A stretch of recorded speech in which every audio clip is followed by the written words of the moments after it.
Warning, the Bible Thumping Wingnut podcast is a Christian program that may contain graphic descriptions of death, burial, and resurrection, and may not be suitable for those who deny the God who created them. Repentance and faith is advised.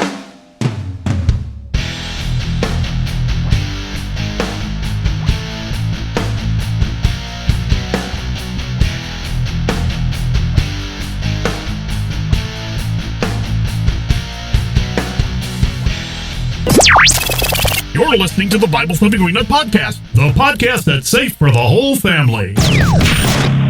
Unless your family contains professing atheists. Hey, welcome, ladies and gentlemen, to another episode of the Bible Thumping Wingnut podcast. My name's Tim Hurd. I'm the Bible Thumping Wingnut guy.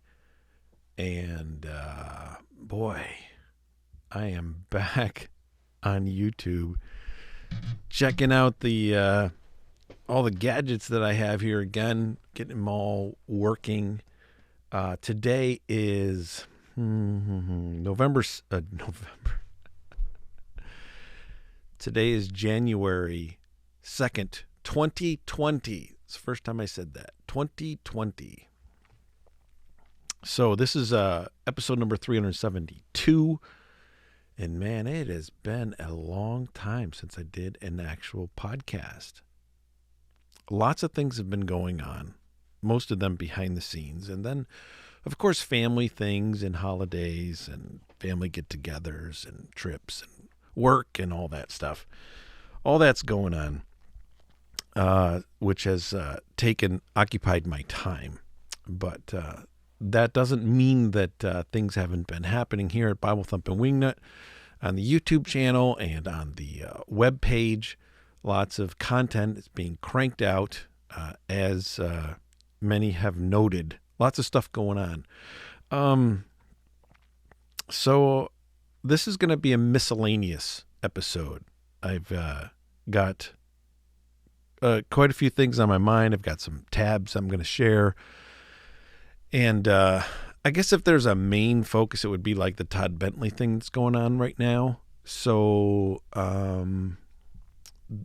I thought about putting that in the title, but didn't. Bible Thumping Wingnut 2020 stuff and update, episode 372. Want to thank all the Patreon supporters and those who make one-time gifts, especially at the end of the year. If you want to do that, it's not too late. We can still get you a tax-deductible receipt for 2019. You can go to BibleThumpingWingnut.com. Matter of fact, let me go to the website, the monitor only window. And, whoa, that just went away. Let's try to open that up again. Wow. Where did that go? Yes, so you can go to the Bible Thumping Wingnut YouTube channel. That would be funny. That would not be funny if I lost all my tabs for this episode. I did about an hour worth of homework getting some tabs ready to show. So this is the website. Of course, click on support our ministry to help us out here. You can send a check. There's the address. You can support us on Patreon, or you can give a one-time donation via PayPal. Anything you can do to help us would be greatly appreciated. Join the BTWN 2020 team. If you do that, that means you become a Patreon supporter in the year 2020. And you'll get a whole bunch of perks, including a collector's edition BTWN Bible. It's a pocket size. It's got BTWN embroidered on it from our friends at Kerygma Bible Binding. So here's the website. This is what's been posted recently today. Jordan Hall, the polemics report, Todd Bentley investigative report. You can click on that and you can listen to his podcast there. How do I go back? Let's go back this way. And then looking at other podcasts, the Kids Cast, episode number 53. Go listen to that if you have kids. Great podcast. Matter of fact, that podcast is broadcast on a Christian radio program. I'm watching and reading live comments as I record here on YouTube. The builder, two of the guys that were at the Builder Summit commented. Glad you guys stopped by here and are watching live. Kids Cast, check that out. And then Josh Fritz, boy, tell you what, if you're not, ladies and gentlemen, if you are not listening to and watching Josh Fritz's podcast, you are missing out. Sometimes I watch Josh Fritz's podcast and I think, you know what? I don't think I have to podcast anymore. He's a Bible thumping wingnut, people. He's a smart guy. He knows the scriptures. He has proper theology. He's got it down. And he talks about things that are going on in Christian culture today. And he's getting thousands of listens at this point. So you can listen to his podcast, or you can watch his podcasts on YouTube. If you're watching on YouTube, please subscribe, by the way. Subscribing is a good idea. Analytics tell me that only about 75% of the people who watch the YouTube videos are actually subscribed. So I don't get it. If you guys find yourself coming back over and over again, go ahead and subscribe.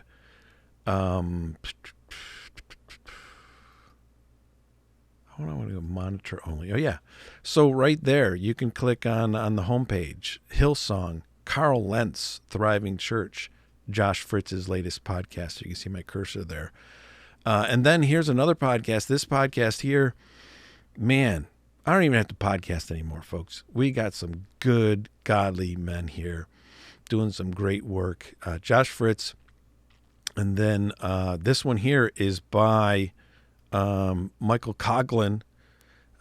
His podcast is called Be a Berean. Check him out. Of course, we've got Bible in the Raw with Dustin Seegers.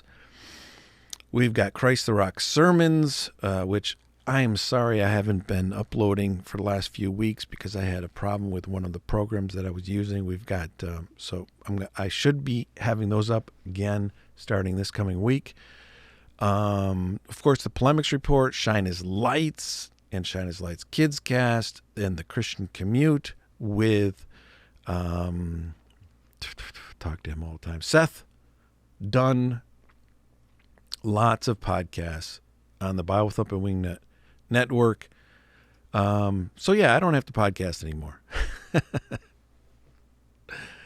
Good stuff going on. I really appreciate all the great content that's being produced right here. So, encourage you to go check that out.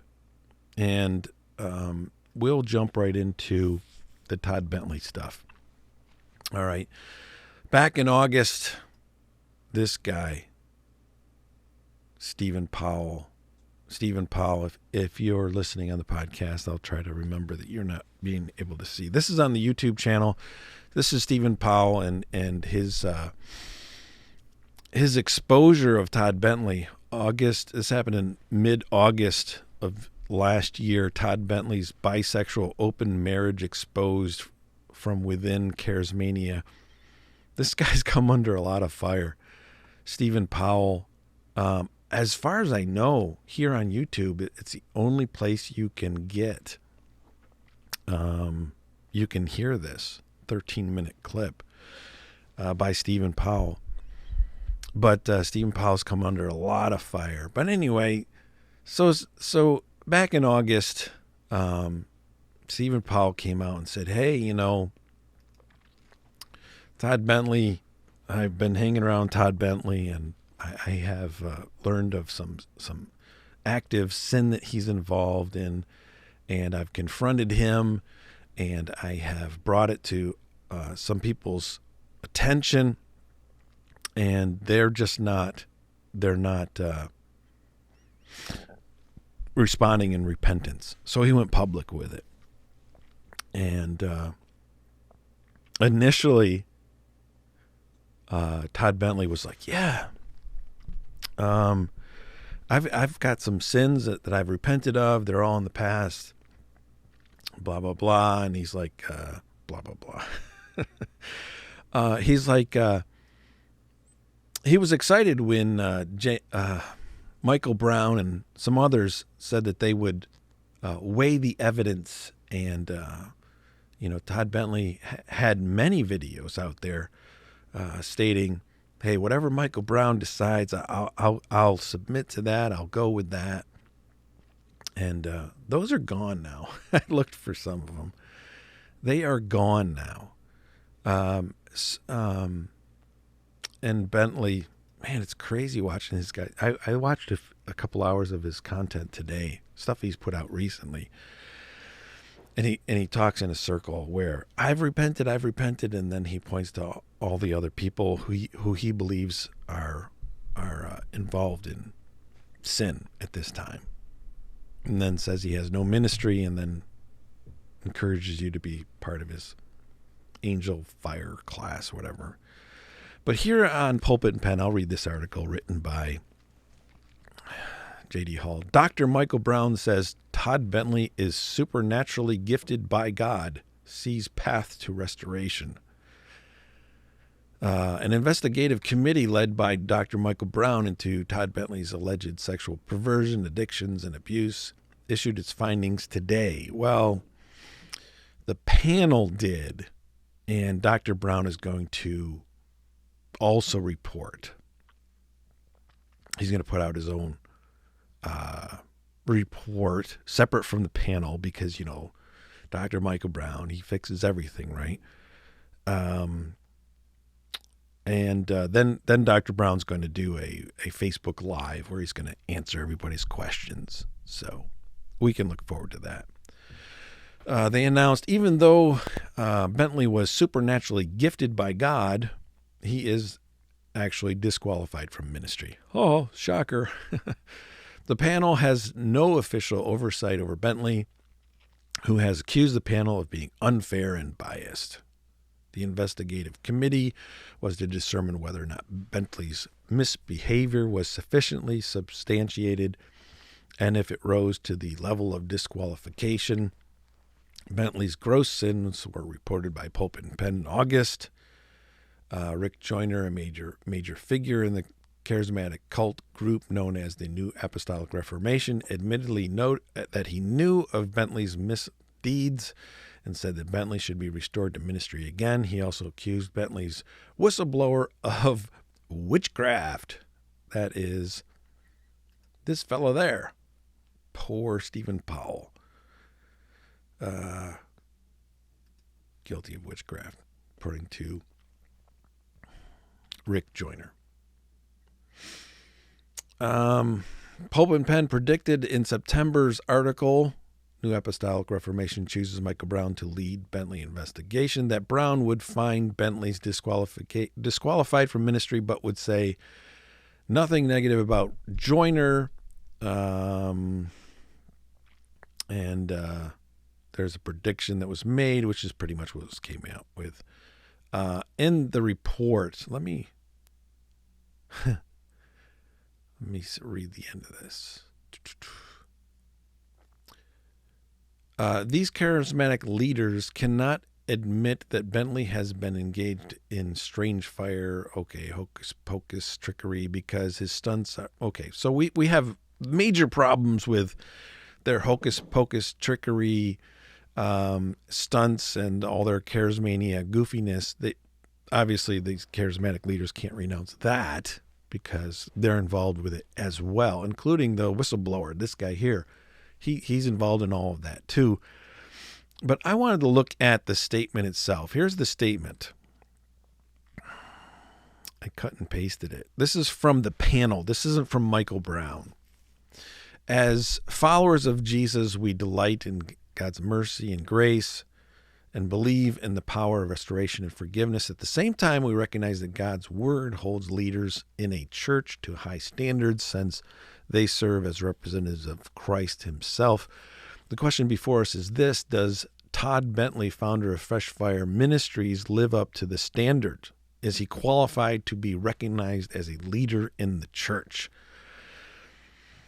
The signers of this statement are leaders in ministry who have been asked to review a matter that invokes these beliefs and to judge the fitness of a person for ministry according to biblical standards. Skipping the opinions we have, the opinion we have reached here is theological, answering the question: does Todd Bentley, founder of Fresh Fire Ministry, live up to a high standard required for those who are representatives of Christ? Is he qualified according to an understanding of biblical standards to be recognized? As part of this process, we sought. This is interesting because I watched what Todd Bentley is saying today, and he's like, "Wow, nobody talked to me at all. It's funny how they can come to all these conclusions, and they didn't even talk to me about it." And the panel says, as part of this process, we sought to hear Todd's side directly, but he declined to answer. A list of 60 questions compiled by the investigator after initially agreeing to respond. Todd required the investigator to submit the questions to his attorney, after which he ceased communicating with Dr. Brown or the investigator. So, yeah, that's funny because that's happening in another situation I'm involved in right now. We're going to write a story about you, Todd Bentley. We're going to weigh whether you're guilty in a situation. We have all these charges coming forward, Todd, and so could you answer these questions, Todd? No, no.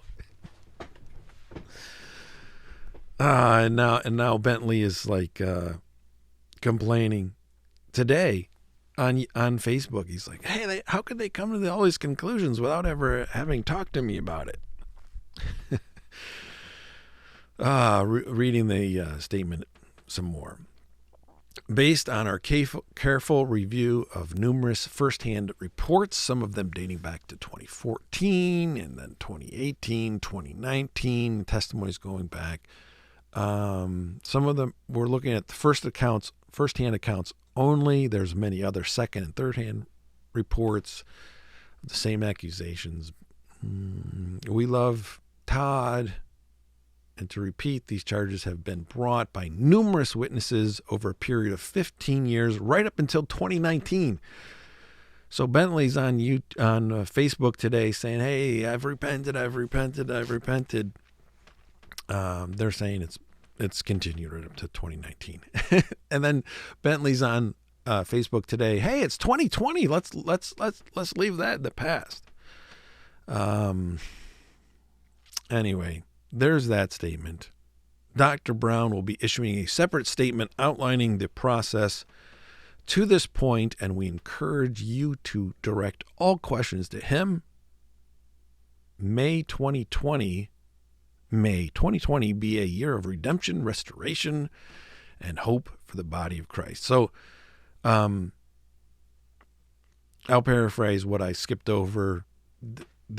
They recognize they have actually no authority over Todd Bentley. They say if he is ever restored to ministry again, he shouldn't be the head of his own ministry. He should be part of another ministry where he has somebody overseeing him.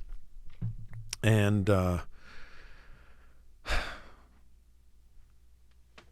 that's that. We waited a long time for that report. They were wondering if it would ever come out. So I guess Dr. Brown will be the one who gives a meaningful response. For those of you who listen to The Dividing Line, we have to wait for Dr. Brown to give a meaningful response. There are very few people who can actually give a meaningful response. At this time,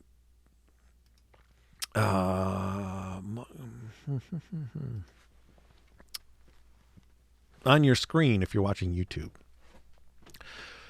that is the Builders Summit. Builders Summit, second annual Builders Summit. Date coming soon. Dates coming soon. That coming soon is happening right now. Save the date. Save the date. November 13, 14, and 15, Builders Summit, second annual Builders Summit. For those of you who say, hey, that Bible Thumping Wingnut, all he does is tear down other ministries and point out problems with other people. That's not all we do here. We also build people up, men, women, and specifically men at the Builders Summit. It is a men-only retreat. We don't call it a retreat because men advance. They don't retreat. And our second one is going to be November 13, 2020. Put it on your calendar. When registration opens, you're going to want to be ready to register because housing, anyway, it's going to be awesome. If you don't believe that, go talk to anybody who went to the Builder Summit last year. I'm excited about it. Everybody who went last year is excited about it. I don't know anybody who said, hey, I do not want to come back. Everybody wants to come back. Great time of fellowship, great food, great free time, great sessions. Be part of that. Yeah, mark your calendar, 2020.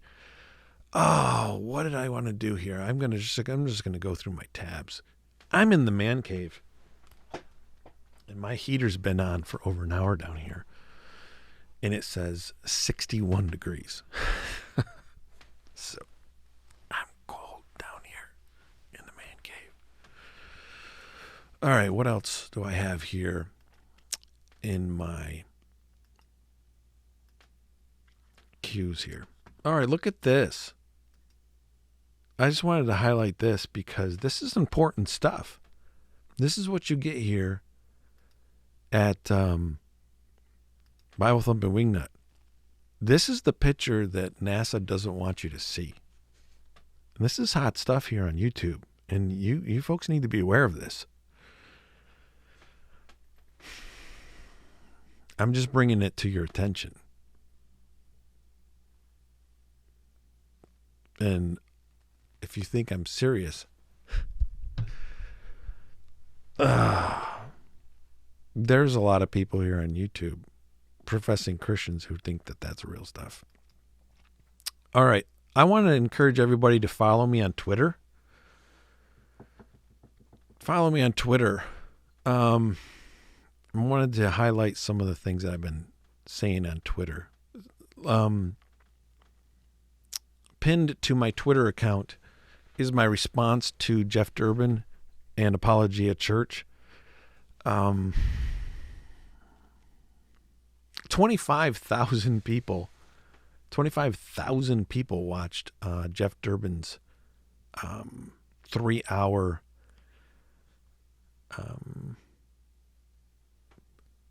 exposure of yours truly. Let me do this. Okay, yeah. 25,000, something like that. Unfortunately, only 5,000 people have watched my response to that.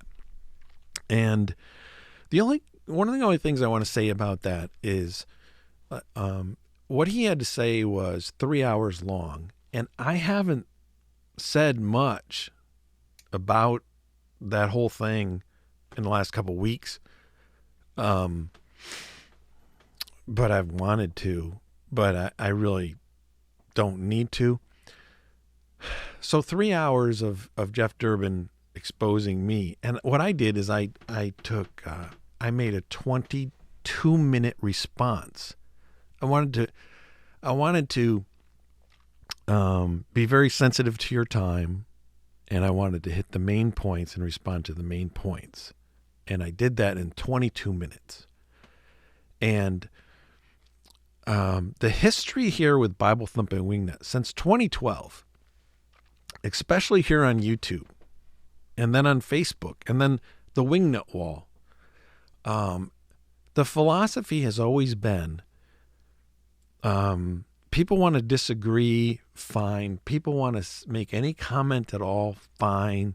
Whatever comment you make, I'm not going to delete any comments. I'm not going to block anybody. We're just going to let all those who even disagree with me, let their comments stand.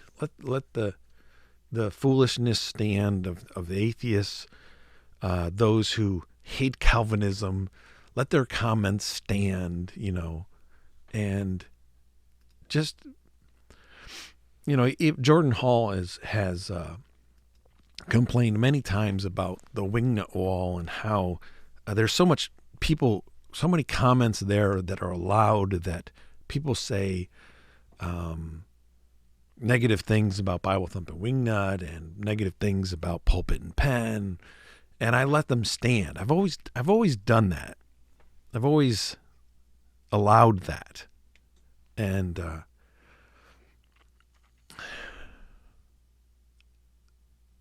I went through all the atheists and all their comments, all the anti-Calvinist people and their comments, and all kinds of stuff. I mean, even people attacking me personally and talking about all kinds of things. But with this issue with apologia, I'm done. I'm done with it's caused me to change. It's caused me to change. Because if you could watch Jeff Durbin's 3 hours addressing me, and then you can watch the 22-minute response that I had, and if you still think that Durbin is justified in any way, I can't help you. And that's why I let all the negativity and all the negativity stand, right? Because I figure, other wingnuts, they'll talk sense into them, or they'll preach the gospel to them, or they'll debate with them. So there's always hope, right? But if you are listening to what's been going on, and you listen to my 22-minute response to Durbin, and you're like, yeah, Tim, you're wrong. I can't help you. I can't help you. And I don't need you to watch my content. I don't need you to subscribe to the channel. I don't need you to listen to the network at all. There's a sense of a lack of logical thinking. And I'm done. So I've blocked and deleted more comments in the last 2 weeks than I have in 7 years with Bible Thumping Wingnut. And if you want to take me to task and you send me an email or you send me a private message, I'll be glad to talk to you about it. You got any concerns at all for some reason, I'll talk to you. But if you're going to watch all that 22-minute response that I have and then publicly call me out, I don't have any patience for it. I just really don't. And I don't think I have to apologize for that at all. But, okay, moving on to other stuff on my Twitter. I just tweeted, as I was preparing this podcast, JD posted a podcast about the Todd Bentley investigative report. Why are some people so dumb? An hour ago, I tweeted this: The Murder of Discernment in Modern Christianity. It's an article that Fred Butler wrote 2-3 years ago. How do I see the comment? All right. So all I did was I tweeted an article that Fred Butler wrote a couple years ago. I am reading your comments, and be sure to give a a thumbs up and share the content if you would on YouTube. Appreciate that. So here it is. I tweeted this article from 2+ years ago, and this guy responds with, if this has something to do with wrongful public posting of recorded confessions, I think the Matthew 18 approach to conflict resolution would be the proper application in this situation. My response is, do you always comment in ignorance? I mean, really? Like, it has nothing to do with what he just commented. I don't get it. I don't get some people. Here's I tweeted an article by J.D. Hall from December 31st. You can see it on the screen there. That tells you what's been going on with regards to a response from Pulpit and Pen, Seth Dunn, about, well, basically what happened was after I did my warning to the members of Apologia Church episode, members of Apologia Church started contacting Pulpit and Pen and myself, and they want to tell their stories. And why haven't those stories been told yet? That article that I tweeted right there, it's called an update on Apologia Church and hidden audio. I would encourage you to go read that. I won't take the time to read it for you. And then, of course, I tweeted this here. A lot of people were upset. I went on conversations with Jeff Dornick, the GK. I went on there and talked about the situation with Apologia Church. So you can go check that out. Hey, this is my Instagram account. You should follow me on Instagram. I told you this was kind of a random podcast, YouTube video. This is my Instagram account. Go follow me there. There's my dog. There's my wife. There's my sunglasses. There's my backyard. There's my dog. But go check that out. But this is funny. I like this one. This is on Instagram. Who's that? That teenage girl, Greta, whatever. I like this meme. My generation will decide the future. She's the climate change warrior. I guess Time magazine or People magazine person of the year. And then the bottom of the meme has like some World War II vets. Actually, it's Clint Eastwood, some movie. Your generation can't decide if they're a boy or a girl.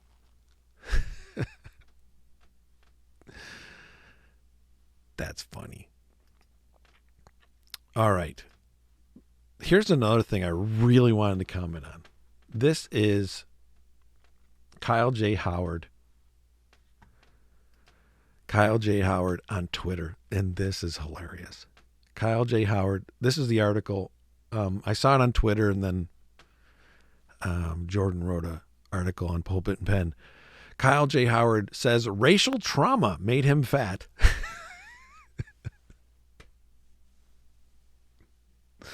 You can't, like, Kyle J. Howard is like a gift, and he just keeps serving up the foolish theology and philosophical arguments. Kyle J. Howard, who is popular with Beth Moore and Evangelical Industrial Complex, says that racial trauma over the last 2 years has made him fat.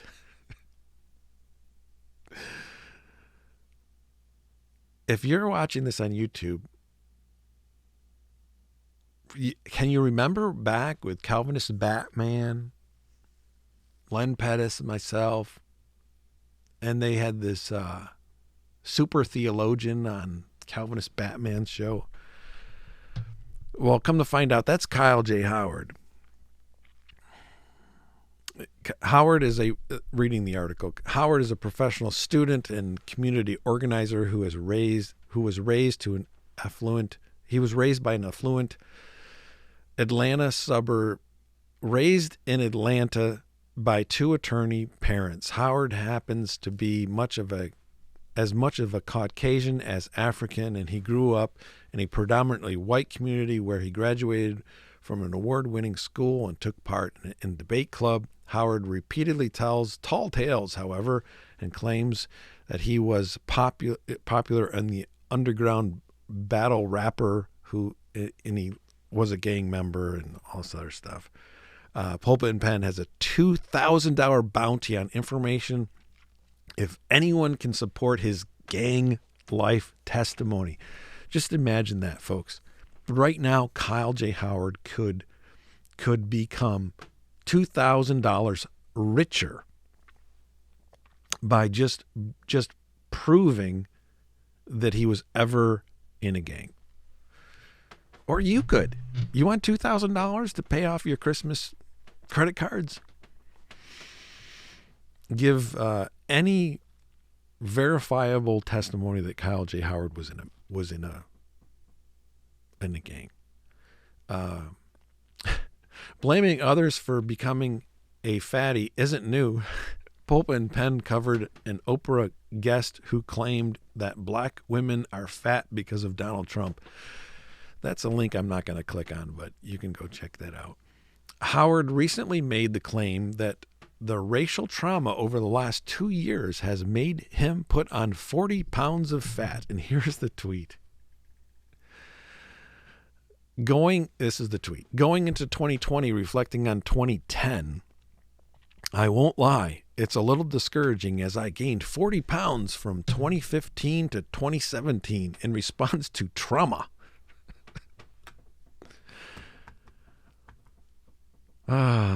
Losing this weight in 2020, Lord willing. If, like Kyle J. Howard, you have been made fat from racial trauma out there, here's a link to a great diet plan. That actually does go to a diet plan.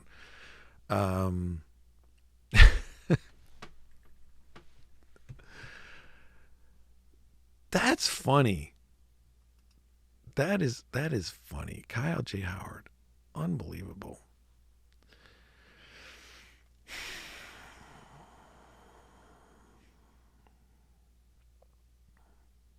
All right, so here's. I don't have time for this. Let me read your comments.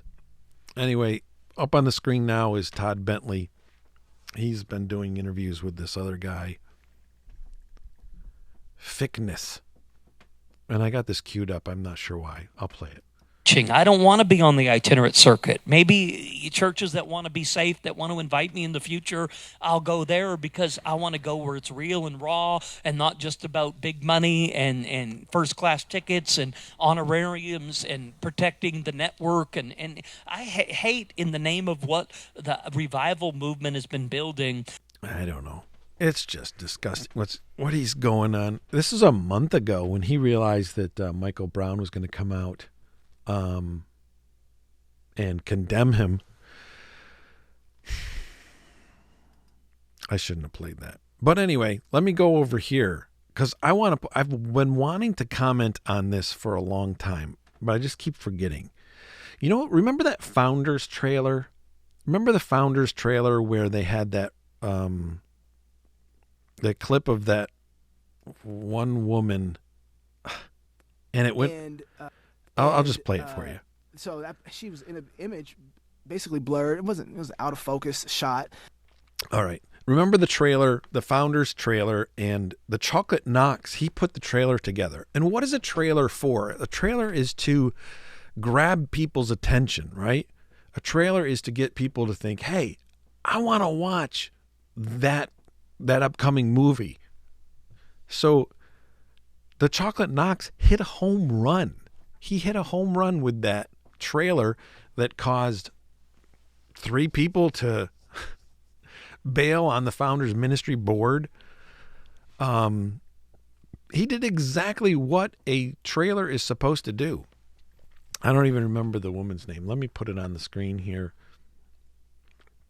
The woman, one of the first women that came forward to talk about sexual abuse in the Olympic women's gymnastics squad. I think that's what it was. But anyway, this person tweeted that this was a smear. This was a smear, and it was intentional. So here's the Chocolate Knox. 27 seconds here. I'm going to start it over here. This was a podcast that he was on when he starts talking about why he put this woman's image in here. And so she was in an image basically blurred. It was an out of focus shot that had some artistic design to it to show that there's something going on here. I knew you would know who that was. Okay. I wasn't surprised by that. It was intentional. Yeah. That was the whole point. To say exactly what Owen Strand was saying over the top of this and with others involved in it. David Shannon, the Chocolate Knox Cannon Calls podcast, December 17, 2019. That's a short clip. So this woman thinks that this shows that the smear was intentional. Like, the image was intentional. He says, I knew you would know who it was. I wasn't surprised by that. It was intentional. That was the whole point. That's the whole point of a trailer. The whole point of a trailer is to get people thinking, the person's name is Rachel Denhollander.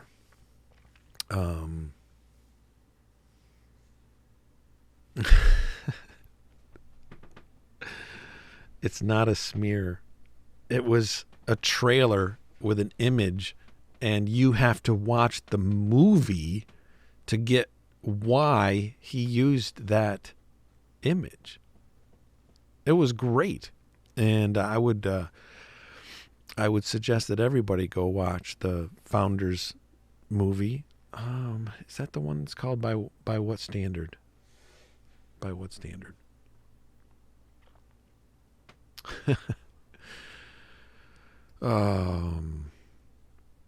Anyway, I just wanted to point out that is everybody's freaking out about that. I know it's old news at this point, but I'm behind.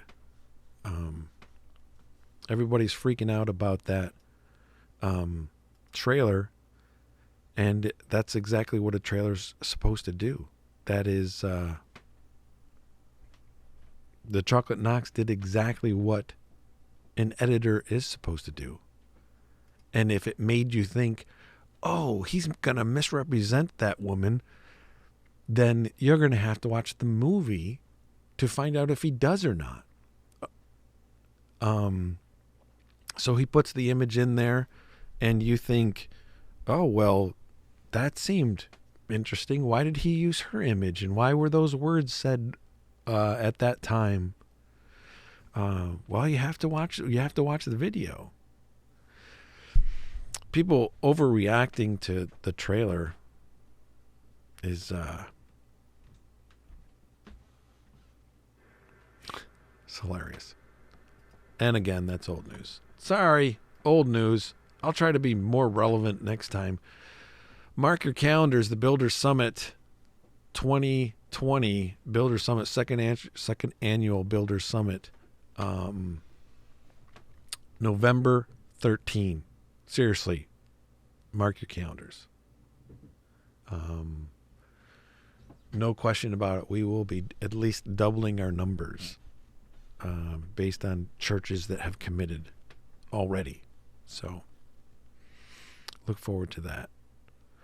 That's all I got. That's all I got today. And send your feedback to BibleThumpingWingnut@gmail.com, BibleThumpingWingnut@gmail.com. Listen to all the other podcasts. Go to BibleThumpingWingnut.com. And if you want to join the team, we really could use your financial support. Click on Support Our Ministry. Again, if you want to give a one-time gift at the end of the year, you can do that right now and still get your 2019 tax deductible receipt. That's it, folks. Can't think of anything else I have to say. That is BTWN 2020 Stuff and Update, episode 372. Till next time, everybody, take care. God bless. Thanks for tuning in. And leave your comments and your feedback below. I read it all. And what I don't like, I delete now. Yes. God bless everybody. See you later.